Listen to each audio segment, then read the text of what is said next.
शुरू करते हैं रिडक्शन ऑफ शेयर कैपिटल से। ठीक है, रिडक्शन ऑफ शेयर कैपिटल में वही कैपिटल रिडक्शन फर्स्ट पैराग्राफ ही पढ़ रही हूँ मैं। Is a process of decreasing companies share holders equity through share cancellations and share repurchases. The reduction of share capital means reduction of issued, subscribed and paid up share capital of the company. In simple words, it can be regarded as cancellation of uncalled capital, that is part of the subscribed share capital. The act of capital reduction is enacted by reducing the amount of issued share capital in response to a permanent reduction in the company's operations or revenue loss that cannot be recovered from a company's future earnings. ठीक है, ये last वाला समझ में आया। The act of capital reduction is enacted by reducing the amount of issued share capital in a response to a permanent reduction in a company's operations और revenue loss.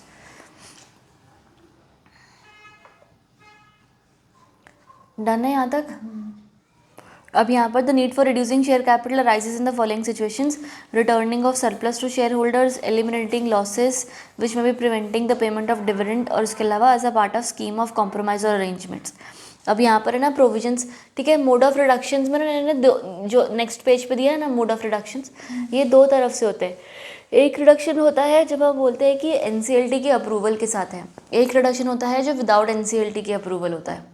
ठीक है, जो विद एनसीएलटी अप्रूवल है वो तुम्हारा ये पहले में दिया हुआ है। A company limited by shares और a company limited by guarantee and having a share capital may if authorised by its articles by special resolution and subject to confirmation by tribunal दिया। तो फर्स्ट वाला जो first वो points है तुम्हारे 3-4, ये points तुम्हारे एनसीएलटी के ट्रिब्यूनल से परमिशन लेने पर रिडक्शन की बात करें। Reduce its share capital in any way and in any particular, and in particular पहला extinguish or reduce the liability on any of its shares in respect of the share capital not paid up। आया समझ?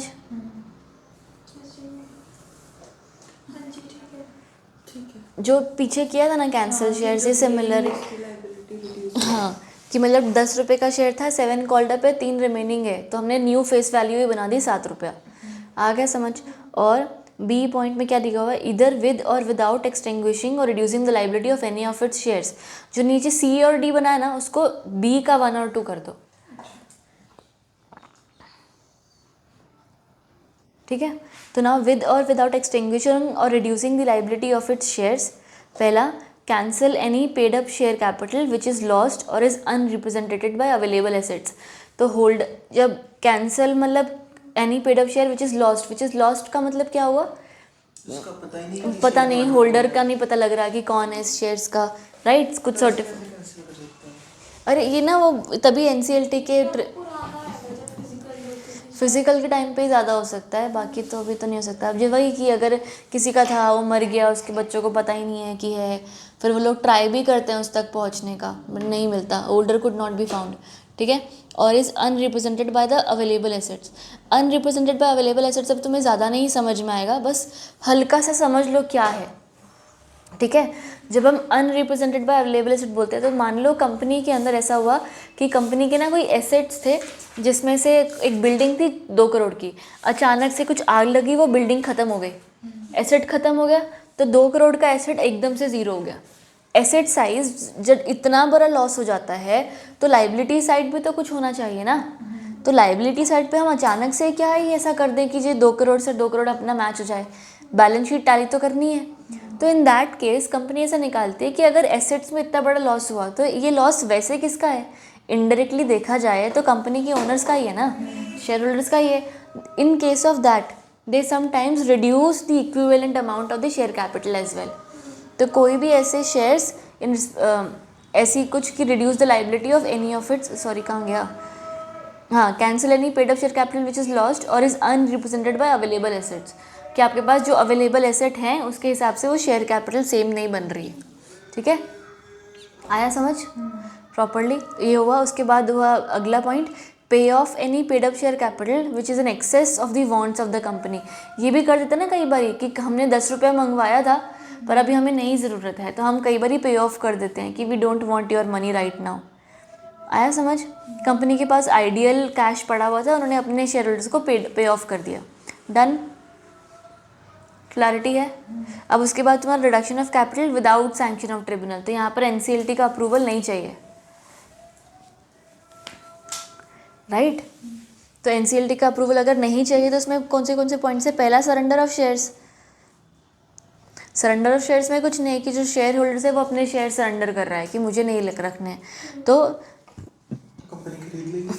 हाँ company ले लेगी। बस एक ये चीज़ ध्यान रखनी होती है इसके अंदर कि सरेंडर, हाँ रिडक्शन ऑफ शेयर कैपिटल तो है, वही कंपनी ले लेगी तो कैपिटल रिड्यूस हो जाएगा। पर ये बात है कि सरेंडर ऑफ शेयर्स है ना, सिर्फ उन शेयर्स का होता है तो जो shares liable to be forfeiture होते हैं, वो एवरी शेयर का सरेंडर नहीं हो सकता, ठीक है। नहीं तो आप किसी बंदे को कोर्जन करके भी सरेंडर करवा दो तो वैसा नहीं होता, सिर्फ ओनली दो शेयर्स। वो जो शेयर्स वे ना, इसमें ना थोड़ा सा इतना डेप्थ में दिया नहीं हुआ है, बट इतना समझना जो शेयर्स फोरफिट हो सकते हैं ना वही शेयर सरेंडर हो सकते हैं। फोरफिट याद है, पैसा नहीं दिया तो फोरफिट कर, हाँ हाँ, तो जो शेयर्स फोरफिट हो सकते हैं वही शेयर सरेंडर हो सकते हैं। Surrender of shares means surrender of shares already issued to the company by the registered holder, where shares are surrendered to the company whether by way of settlement of a dispute or for any reason. It will have the same effect as a transfer in favor of the company and an amount to a reduction of capital. But if under any arrangement such shares instead of being surrendered to the company are transferred to a nominee of the company, then there will be no reduction of capital. किसी और को दे दिया ना फिर तो आपने। Done है यहाँ तक? फिर नेक्स्ट वाला paragraph, the companies act contains no provision for surrender of shares, thus surrender of shares is valid only when the articles provide for the same and where the forfeiture of such shares is justified.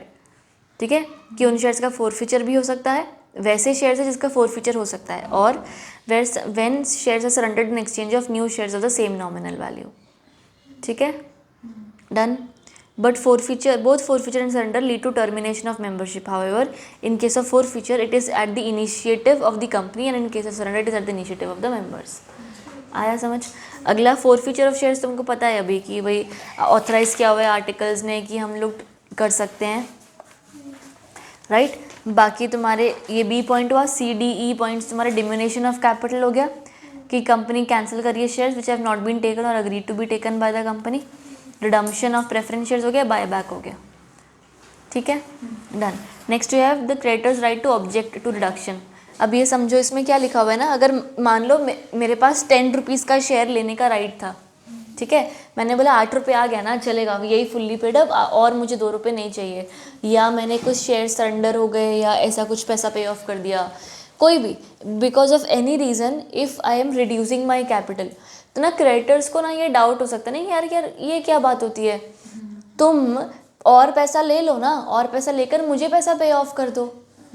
Point समझ में आ रहा है? हम आता हुआ पैसा मना कर रहे हैं और फिर क्रेडिटर्स बोलते हैं कि अगर ऐसा है, अगर तुम आता हुआ पैसा मना कर रहे हो तो फिर इससे कहीं ऐसा ना हो कल को तुम हमारा डेट ना पे ऑफ कर पाओ। Then in this case the creditors have the right to, the creditors may object.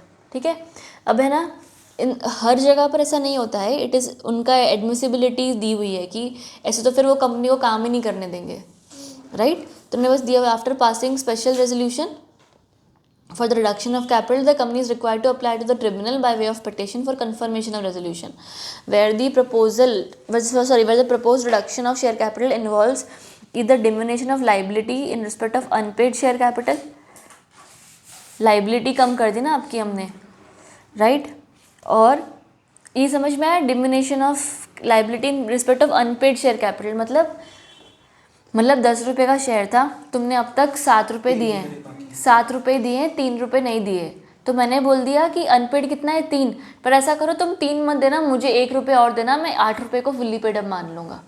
Unpaid capital की लाइबिलिटी कम करी, तो 3 रुपये देने थे वैसे, पर अब 2 ही या 1 ही देना है। वो कम हो जाएगा, शेयर्स तो उतने रहेंगे, शेयर्स की वैल्यू कम हो जाएगी, शेयर की वैल्यू कम हो जाएगी ना, पैसा कम आएगा, तो या तो diminution of liability in respect of unpaid share capital, या तो payment to any share holder of any paid up share capital. आया कि कंपनी में के शेयर होल्डर्स को हम वापस सरेंडर कर दिया उसने, या हम लोग उसको वापस पैसा दे रहे हैं। और in any other case if the tribunal directs the following provisions shall have effect, the creditors having a debt or a claim admissible in winding up or entitled to object. To enable them to do so, the tribunal will settle a list of creditors entitled to object. If any creditor objects, then either his consent to the proposed reduction should be obtained, कि भाई या तो तेरा consent निकलवा लेंगे हम, या तो और he should be paid of, तो क्रेडिटर ही नहीं रहेगा हमारा, है ना, और हिज पेमेंट भी सिक्योर्ड। आया? The tribunal, in deciding whether or not to confirm the reduction, will take into consideration the minority shareholders and creditors. The tribunal shall give notice to every application made to it under this section, or to the central government, registrar and to SEBI. सबको देंगे notice in case of listed companies, and the and the creditors of the company, and shall take into consideration the representations, if any, made to it by that. वो लोग सारे जिनको जिनको हमने दिया है ना, तो उनसे हम लोग ऑब्जेक्शंस मंगवाएंगे रेगुलेटरी अथॉरिटी से भी within a period of 3 months from the date of the receipt of the notice. 3 महीने में अगर उन्होंने कोई रिप्रेजेंटेशन किया तो ठीक है किया, अगर नहीं किया 3 महीने में कुछ बोला नहीं तो हम लोग मान लेंगे कि कोई ऑब्जेक्शन नहीं है उनको. ठीक है. फिर उसके बाद लास्ट वाले पे आ जाओ. When the exercising its discretion, points वाला paragraph, the tribunal must ensure that reduction is fair and equitable. Ensure the court shall consider the following. क्या क्या? Interest of creditors are safeguarded, interest of share holders are considered, and lastly public interest is taken care of. बढ़िया. फिर आप confirm या register करवा लोगे. आप सब कुछ तो पूछ लिया ना, तो ट्रिब्यूनल से बात कर ली, सबसे पूछ लिया, अब तुम कंफर्म रजिस्टर करवा लोगे.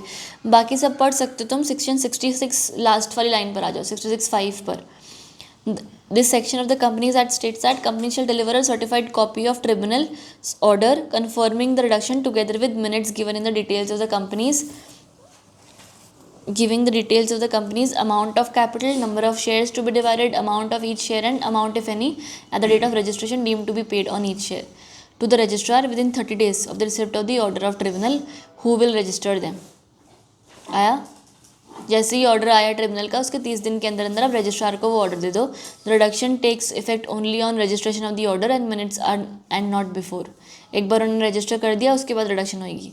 The registrar will then issue a certificate of registration which will be a conclusive evidence of that requirement. Done है. फिर तुम्हारा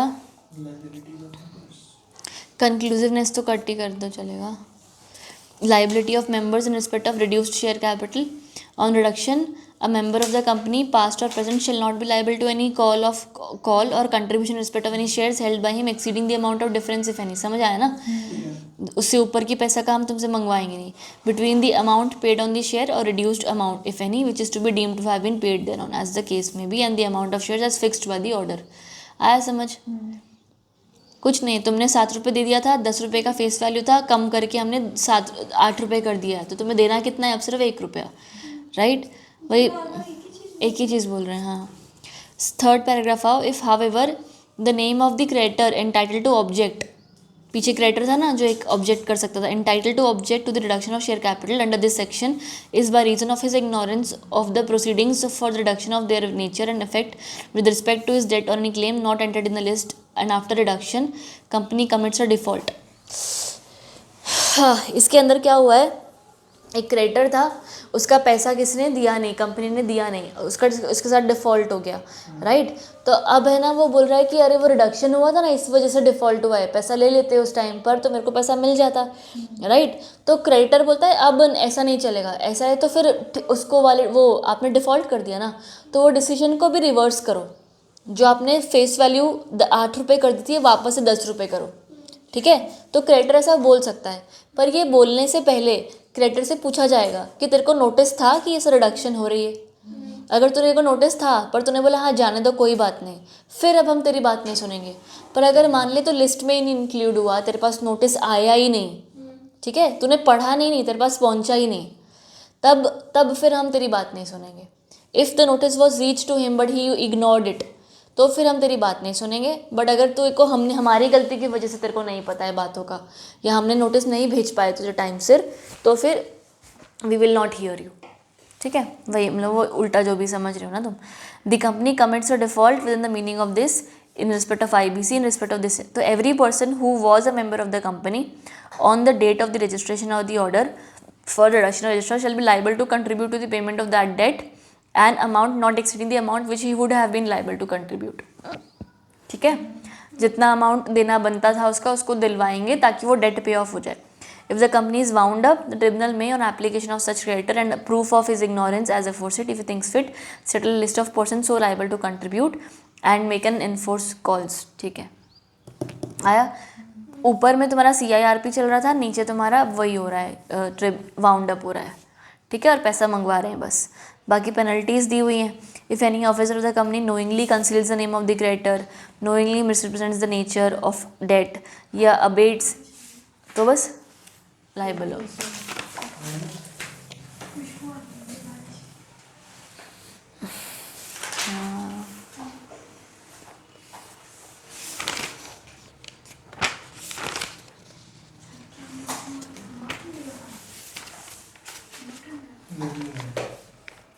सही में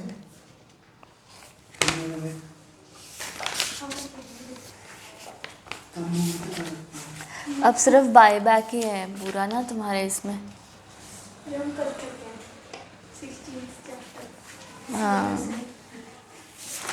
सब बाय बैक है। Tender offer, open market purchase, advantages of buy back, क्या पता आ भी सकता है। आगे का पूरा चैप्टर ही बाय बैक है तो आ भी सकता है। क्वांटम ऑफ बाय बैक 10% आप कर सकते हो, 25% करोगे तो share holder special resolution approval चाहिए, अप टू 10% बोर्ड मीटिंग से अप्रूवल से कर सकते हो। याद है कुछ कुछ? नहीं।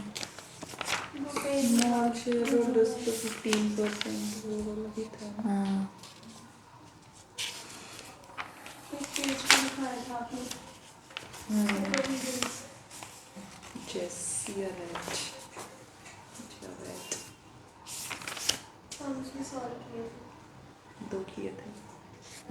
हाँ याद आया मुझे भी। एक ही सम था, वो हर चीज़ के लिए सॉल्व किया था, सब कुछ था ना।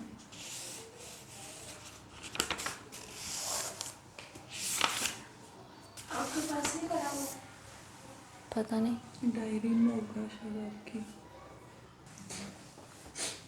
ठीक है। तो बायबैक में अभी पहला इन्होंने क्या दिया हुआ है, फर्स्ट तुम्हें सोर्सेस दिया हुआ है कि अगर आपको बायबैक करना है तो आप कहाँ कहाँ से पैसा इकट्ठा करके यू कैन बाय बैक। तो फ्री रिजर्व या सिक्योरिटी प्रीमियम या प्रोसीड्स ऑफ एनी अदर वाली, सेम वाली नहीं ना, ये भी हमने पढ़ा है कि एक टाइप की बाय बैक करो तो दूसरे टाइप की सिक्योरिटीज़ की प्रोसीड से कर सकते हो। उसके अलावा मोड्स बाकी सब same same. Modes of buy back, tender offer. Tender offer यानी कि आप बोलोगे कि ये प्राइस है एग्जैक्ट, ठीक है, इस प्राइस पे मैं शेयर्स वापस से ख़रीदने को रेडी हूँ, कंपनी बोलेगी, तो जिसको जिसको टेंडर करना होएगा वो कर देगा, ठीक है। Company makes an offer to buy certain number of shares. Done है यहाँ तक?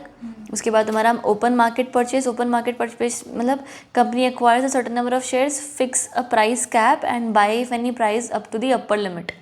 मतलब भाई ओपन मार्केट में एक प्राइस कैप दिया जाता है जिसके अंदर हम बोलते हैं कि भाई इतना तक का प्राइस वाला हम खरीद सकते हैं, कि मैक्सिमम कैप दिया जाएगा कि यहाँ तक का हम खरीद सकते हैं। Most companies prefer open market route. Biggest difference between the two is tender offer and open market is that price in tender is fixed, और इसमें it can be made through book building या stock exchange पर। Done है। उसके बाद तुम्हारा next आ रहा है एडवांटेजेस, पढ़ लोगे? चलो ठीक है। लीगल फ्रेमवर्क भी पढ़ लोगे। ऑथराइजेशन, आर्टिकल्स ऑफ एसोसिएशन से ऑथराइज होना चाहिए और तो ही तुम बाय बैक कर सकते हो, राइट। साथ के साथ तुम्हें बोर्ड ऑफ डायरेक्टर्स का अप्रूवल चाहिए and a special resolution is to be passed in the general meeting. मिल गया, पढ़ लिया। क्वांटम ऑफ बायबैक, अभी अगर आप बायबैक करते हो up to 10% of the paid up equity capital, paid up वाली, हाँ 10% of paid up equity capital, तो आप कर सकते हो by passing a board resolution, ठीक है। हाउएवर अगर आप बाय बैक करते हो 25% of the total paid up capital, ठीक है। टोटल पेड अप कैपिटल, यहाँ पर इक्विटी नहीं लिखा है, पे अटेंशन ना, ध्यान देना। वो पर लिखा है total paid up equity capital और यहाँ पे लिखा है total paid up capital and free reserves, ठीक है। तो अगर ऐसा 25% तक का करते हो तो फिर तुम्हें शेयर होल्डर अप्रूवल चाहिए बाय स्पेशल रेजोल्यूशन। डन है, ये भी हो गया। क्वांटम ऑफ बायबैक डन है। फिर post buyback debt equity ratio, हाँ 2:1 का एक रेशियो बनाना पड़ेगा। 2:1 का रेशियो बनाने का मतलब क्या हुआ कि अगर आपकी इक्विटी 1 लाख है तो आपका डेट कितना हो सकता है? 2 लाख, बस शाबाश, कि जितनी भी इक्विटी है उसका डबल तक डेट जा सकता है, उसके ऊपर नहीं जाएगा, ठीक है।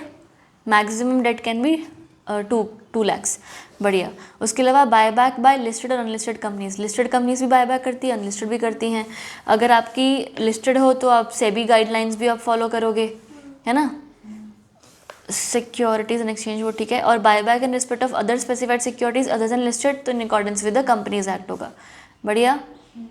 फिर एक बायबैक और दूसरे बायबैक के बीच में 1 साल का गैप होना चाहिए।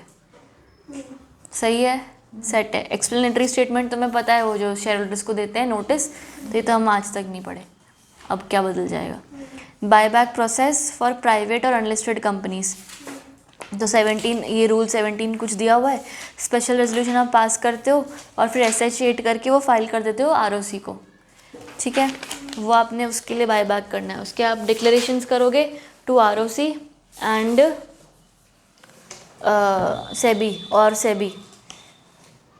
ये डिक्लेरेशन क्या जाएगा कि भाई हम बायबैक करने वाले हैं ना, before making such buyback we will declare कि भाई एफिडेविट के थ्रू कि हमारा सब कुछ सही है एक्सेट्रा। नहीं करते थे हम ये कि भाई हम कंपनी सॉल्वेंट है, प्रॉपर है, सब कुछ है। उसके बाद आप डिस्पैच ऑफ लेटर करोगे। डिस्पैच ऑफ लेटर का क्या मतलब हुआ कि आपने एक बार वहाँ पे डिक्लेरेशंस कर दी, उसके बाद 21 डेज, सेकेंड लाइन में दिया हुआ है 21 days of filing with the ROC we will dispatch letter of offer. जिसको लेटर ऑफर भेजा उसके 21 दिनों के अंदर अंदर शेयर होल्डर्स को भी भेजना है। हाँ ठीक है, ये हो गया। Next you have validity. Validity या तो उसको टेंडर पीरियड लिख लो कि ये वो टाइम है जितने टाइम में तुम अपने टेंडर दोगे हमें कि हम बेचना चाहते हैं। आया, समझ आया। तो टेंडर पीरियड में तुम्हें क्या दिया हुआ है कि भाई not less than 15 and not exceeding 30 from the date of dispatch of letter of offer, provide that अगर सारे मेंबर मानते हैं कि 15 दिन की ज़रूरत नहीं है हमको, तो फिर कम दिन भी हो सकते हैं। बढ़िया। अब मान लो कि तुमने बायबैक करना था तुमने कुछ लिमिटेड नंबर ऑफ शेयर्स का, बहुत सारे लोग आ गए लेकिन बायबैक के लिए ऑफर करने के लिए शेयर्स, तो तुम क्या करोगे, ये भी ओवर सब्सक्रिप्शन जैसा ही हो गया ना, उल्टा ओवर सब्सक्रिप्शन, तो प्रोपोर्शनल बेसिस पर आप बायबैक कर लोगे। ठीक है, लास्ट लाइन में लिखा हुआ है, मिल गया। टाइम लिमिट फॉर वेरिफिकेशन, जो भी बायबैक के आते हैं वेरिफिकेशंस ऑफर्स कि भाई हम हमारा शेयर्स बायबैक कर लो, हमारा शेयर्स बायबैक कर लो, उनके क्लेम्स को, उनके टेंडर्स को वेरीफाई तो करोगे ना कि सब सही है कि नहीं सही है, तो वो वेरीफाई करके 15 दिन के अंदर अंदर वेरीफाई करके अपना वो ऑफ़र पूरा मतलब क्लोज़ कर देना, मतलब जो भी आपका प्रोसेस क्लोज कर देना। ठीक है। And the shares or other securities lost shall be deemed to be accepted unless communication of rejection is made within 21 days from the date of closure of offer। और जिनका नहीं एक्सेप्ट किया है, अगर उनको बता दो कि आपका एक्सेप्ट नहीं हुआ है, अगर नहीं बताया तो हम मान लेंगे कि एक्सेप्टेड है। फिर पेमेंट कैसे जाएगी, within 7 days of the time limit of verification make payment और return the share certificate to the share holder who have not been accepted. बढ़िया। फिर सेपरेट अकाउंट रखना पड़ता है, पता है हम लोग को ये चीज़। फिर अदर कंडीशंस में shall not issue any new shares including by way of bonus from the date of the passing of special resolution for buyback under those rules except arising outstanding convertible instruments। मतलब instruments convertible हैं, वो convert हो सकते हैं, पर उसके अलावा new shares issue नहीं होंगे। Company will not withdraw the offer, एक बार ऑफर दे दिया तो अब रहेगा। Company shall not utilise any money borrowed from bank और financial institution for the purpose of buying back its shares. Done है। Time limit, every buyback shall be completed within the period of 1 year from the date of passing the resolution. Method of buyback ये कट कर दो। उसके बाद तुम्हारा आ जाओ extinguishment of securities bought back. When a buyback is of buyback shares, जैसे buyback करते हो वो रखते नहीं है ना, बायबैक होने के बाद शेयर्स एक्सटिंग्विश कर दिए जाते हैं, अब उनका कोई वजूद नहीं रहता है। ठीक है। कंपनी के पास वो कंपनी के नाम पे नहीं रहेंगे, वो बायबैक हो गए मतलब ख़त्म हो गए। ठीक है। डन है, क्रिश साथ में है ना। उसके बाद तुम्हारा next prohibition of the further issue of shares of securities बोला ही हुआ है कि आपको नहीं करना further issue shares of securities. When a company completes buyback it shall not make a further issue of the same kind of shares including allotment of new shares और other specified securities within period of 6 months except by way of bonus shares और discharging सब obligations etcetera. पीछे 1 साल था ना, कहीं पे था क्या, इस चीज़ के लिए यही कि फर्दर इशू नहीं करना। गैप बिटवीन, नहीं वो गैप बिटवीन 2 बायबैक था। हाँ ठीक है, यहाँ तक सब डन है, साथ में हो। अगला तुम्हारा रजिस्टर मेंटेन करोगे। फिर return of buyback, return of buyback की वही कि आपको ROC को एंड सेबी को, अगर लिस्टेड कंपनी हो तो, एक return containing such particulars related to buyback सब देना पड़ता है within 30 days as may prescribe, कि क्या पैसा लगा, क्या हुआ, क्या नहीं। फिर पेनल प्रोविजंस हैं, transfer to an application of ये CRR capital redemption reserve account, ये याद है तुम्हारा कि अगर तुम ऐसे शेयर्स बाय बैक करो तो CRR में पैसा ट्रांसफर। शेयर्स होल्डर के पास आता है। हाँ, circumstances prohibiting buyback, no company shall directly or indirectly purchase its own shares or specified securities through any subsidiary company। ये समझ आया? उसके अलावा थ्रू एनी इन्वेस्टमेंट कंपनी और ग्रुप ऑफ इन्वेस्टमेंट कंपनीज, और if a default is made by the company for acceptance of deposit. ये तीनों में कोई भी प्रॉब्लम होएगी तो आप बायबैक नहीं, तीनों में मतलब नहीं, लास्ट वाला डिफ़ॉल्ट आपने किया है तो आप बायबैक नहीं कर सकते। बाकी आप अपने शेयर्स सब्सिडरी कंपनी से बायबैक नहीं कर सकते, through any subsidiary company buyback नहीं कर सकते। आया समझ? और investment company, through any investment company और ग्रुप ऑफ इन्वेस्टमेंट कंपनी से भी बायबैक नहीं कर सकते।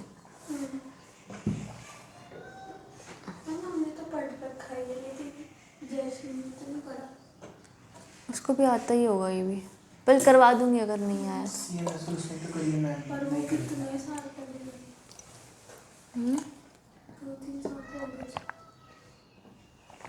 देखते हैं, नहीं हुआ तो करवा दूंगी, तो क्या है, दिक्कत नहीं, कर लेते हैं एक बारी का, हम तो ख़त्म करें एक बार। डन। बाकी इनकम टैक्स एस्पेक्ट्स तो आप मत पढ़ लोगे यहाँ तक, ठीक है। बायबैक फॉर लिस्टेड कंपनीज वही special resolution, board approval, disclosures इन शेड्यूल 1 एक्सप्लेनेटरी स्टेटमेंट सेम दिया हुआ है। फिर मेथड ऑफ बायबैक वो मैंने वहाँ पर क्यों कट करवाया, क्योंकि यहाँ पर वाला है, ठीक है। वही for the existing share holders proportionate basis, वही टेंडर ऑफर जो भी है। उसके अलावा बुक बिल्डिंग स्टॉक एक्सचेंज से आप कर सकते हो बायबैक।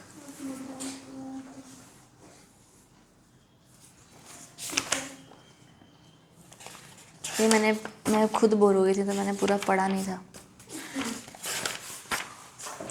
तो मेथड्स हो गया। फिर एडिशनल डिस्क्लोजर्स आगे तुम शेड्यूल 1 में जो एक्स्ट्रा करोगे कि मैक्सिमम प्राइस मेरा कितना है जो मैं बाय बैक करने वाला हूँ। सॉरी, मैं यहाँ पर रेगुलेशन 6 टेंडर ऑफर है, या तो आप टेंडर ऑफर से करोगे कि जहाँ पर आप बता दोगे कि मैं इतना शेयर्स बाय बैक इस अमाउंट पर करने वाला हूँ, और ना प्रोपोर्शनेट बेसिस में अकॉर्डिंग विद द प्रोविजंस जो भी है। उसके अलावा एडिशनल डिस्क्लोजर्स जाएंगे। Following additional disclosures are required to be made to the explanatory statement. Maximum price, ये एडिशनल डिस्क्लोजर्स जाते हैं ना कि भाई मैक्सिमम प्राइस किस पर मैंने बाय बैक किया है, and whether the BOD is being authorised at the general meeting to determine subsequently specific price at which buy back may be made at the appropriate time. कि कौन सा BOD authorised है, और if the promoter intends to offer their shares और the specified securities, the quantum of shares और specified securities जो उनके पास हैं, वो भी पढ़ा है हमने, देयर होल्डिंग्स एक्सेट्रा। फिर पब्लिक अनाउंसमेंट कर देते हो, अदर प्रोसेस है पूरा। Company making buy back will announce the record date, फिर लेटर ऑफ ऑफर जाएगा सबको, साथ में हो। Date of opening of offer बताई जाएगी, फिर ऑफर ओपन रहेगा मिनिमम 5 दिन के लिए, जिसको जिसको एक्सेप्ट करना है वो कर सकते हैं ऑन जो भी रिकॉर्ड डेट पर, उसके हिसाब से वो एक्सेप्ट कर सकते हैं। फिर the shares propose to be bought back shall be divided into 2 categories, reserved category for small shareholders and general category for other shareholders, and the entitlement of shareholder in each category shall be calculated accordingly। ठीक है। फिर तुम्हारा अगला क्या है, demat accounts हैं ये वो। आफ्टर एक्सेप्टिंग, 7th पॉइंट पढ़ रही हूँ, आफ्टर एक्सेप्टिंग द शेयर्स और the specified securities tendered on the basis of entitlement, shares और the specified securities left to be bought back if any in one category shall first be accepted in proportion to the shares of the other specified securities tendered over and above their entitlement। ये कुछ समझ आ रहा है? कि अगर नहीं accept हुए तो वापस ले लेंगे। नहीं, आफ्टर एक्सेप्टिंग द शेयर्स और the specified securities tendered on basis of entitlement, shares और other specified securities left to be bought back, जो बच गए,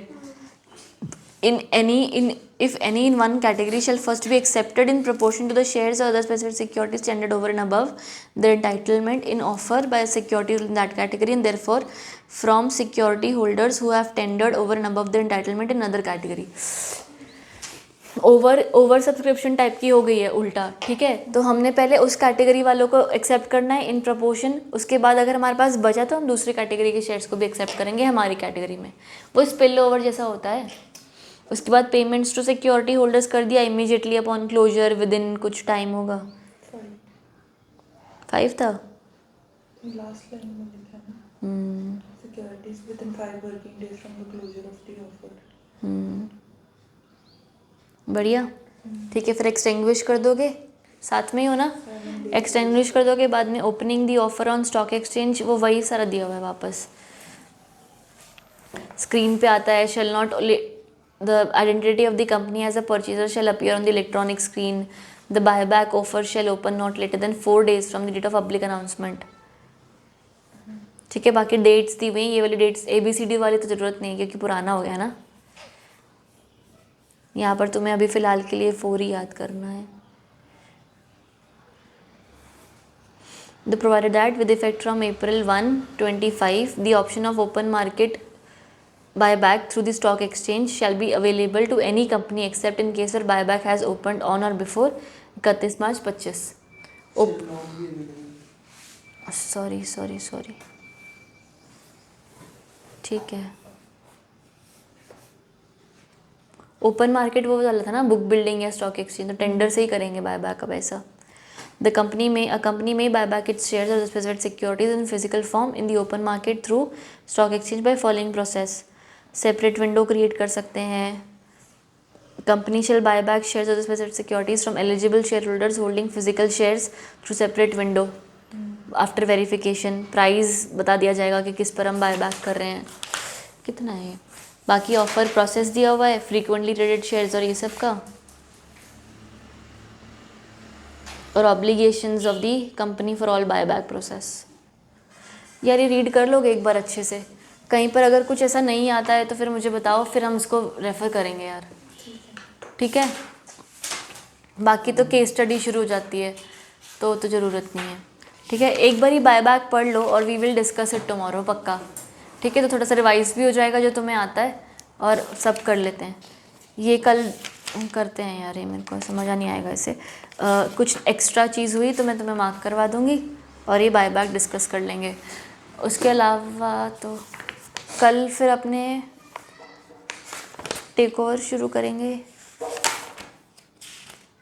या तो कोई दूसरी बुक देखती हूँ मैं। चल वो वाला करना चाहता हूँ, आधे घंटे वाला। हाँ करना चाहिए तो कल ही करते हैं उसको, कल ही करते करना तो कर सकते हो, देख लीजिए। हैं। इसकी मैंने अच्छा ही लिया अभी, इसलिए थोड़ा हो गया, तूने क्यों नहीं? लेट हो गया।